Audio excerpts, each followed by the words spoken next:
MRI পদ্ধতির শুভ উদ্বোধন অনুষ্ঠানে আমাদের মাঝে উপস্থিত আছেন কক্সবাজার জেলার কৃষি বিভাগের সম্মানিত অভিভাবক, উপপরিচালক কৃষি সম্প্রসারণ অধিদপ্তর জনাব ডক্টর কৃষিবিদ বিমল কুমার প্রামাণিক মহোদয়। উপস্থিত আছেন উপজেলা কৃষি কর্মকর্তা ভারপ্রাপ্ত জনাব মোহাম্মদ আনোয়ার হোসেন। উপস্থিত আছেন আমাদের অন্যান্য কৃষি অফিসের সাথে সম্পৃক্ত ব্লক সুপারভাইজার সহ অন্যান্য কর্মকর্তা বৃন্দ, সম্মানিত কৃষক ভাইগণ, সবাইকে আমি উপজেলা প্রশাসন মহেশখালীর পক্ষ থেকে আন্তরিক ধন্যবাদ জানাচ্ছি এবং আপনাদের প্রতি কৃতজ্ঞতা জ্ঞাপন করছি এই জন্য যে আজকে ওয়েদারটা যদিও আকাশে প্রচন্ড মেঘ, আবার কিন্তু অত্যন্ত গরম, সেই জায়গায় বসে থাকাটা আসলে কঠিন হয়ে যাচ্ছে। তারপরও কৃষক ভাইয়েরা আপনারা বরাবরের মতোই কষ্ট সহ্য করে এখানে আছেন। আমরা একটু পরে একটা ম্যাজিক দেখবো। এই কম্বাইন্ড হারভেস্টার মেশিনটা আমি মনে করি একটা ম্যাজিক না। আগে আপনারা জাদু দেখতেন ছোটবেলায়, বাজারে বাজারে জাদুঘর আসতো না, এসে দেখা গেছে রাতে 12টা 1টা 2টা পর্যন্ত আপনাদেরকে জাদু দেখাতো, সেখানে বিভিন্ন রকমের জাদু। আমার তো মনে হয় এই কিছুদিন আগে আমরা একই জায়গায় রাস্তার ওই পারে প্রোগ্রামটা করেছিলাম, সেখানে আমরা কিন্তু একটা যন্ত্রের মাধ্যমে এগুলা কি করেছিলাম, এইগুলো রোপণ করা হয়েছিল না? হ্যাঁ, ওই যন্ত্রটাও ম্যাজিকের মতো, মানে প্রত্যেকবারই সমপরিমাণ নিচ্ছে এবং দ্রুত সে লাগিয়ে দিয়ে রোবটের মতো কি চলে যাচ্ছে, তাই না? কারণ আজকে আবার আমরা হারভেস্টার মেশিন দিয়ে ওই একই ধানকে সংগ্রহ করব এবং সেটা খড় এক পাশে চলে যাবে এবং ধান এক পাশে চলে যাবে।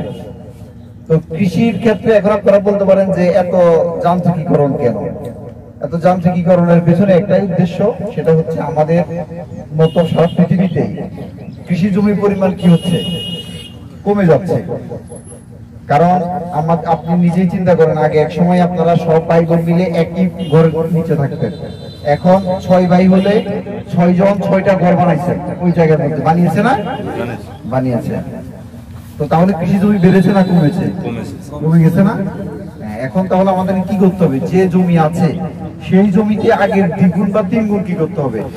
উৎপাদনের সক্ষমতা তৈরি করতে হবে। সেটা সার দিয়ে হোক, সেটা অন্য যে কোনো ভাবে হোক, সেটা বিজ্ঞানসম্মত যে কোনো উপায়ে করতে হবে, যাতে করে আমরা সেটা কি করতে পারি, কাটিয়ে উঠতে পারি। যেমন আমাদের দেশে প্রতি একর জমিতে যে পরিমাণ ধান হয়, চীনে একই জায়গায় আরো বেশি ধান হয়, অনেক ক্ষেত্রে এটা দ্বিগুণ হয়। কিভাবে হয়? কারণ তাদের টেকনোলজিটা তারা খুব করে ওই অবস্থানে চলে গেছে। আমরাও সেই পথে হাঁটছি, আগামী দিনগুলোতে আমরাও সেই অবস্থানে পৌঁছে যাব। তো এই ক্ষেত্রে আপনাদের সহযোগিতা দরকার।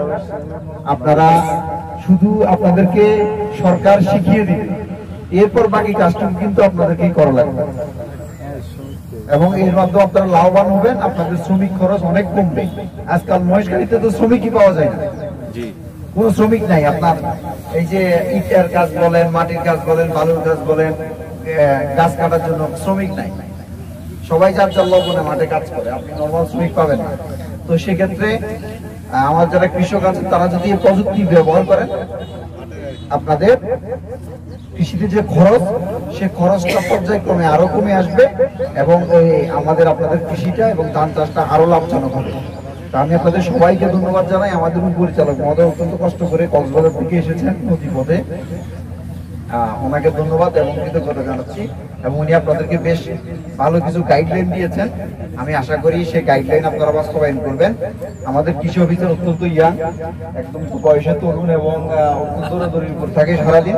তো আপনারা যে কোনো সমস্যা ওনার ফোন নাম্বার রাখবেন, ওনার কাছে চলে যাবেন, ওনাকে ডিস্টার্ব করবেন। মানে আমার কাছে ডিস্টার্ব কেন করবেন?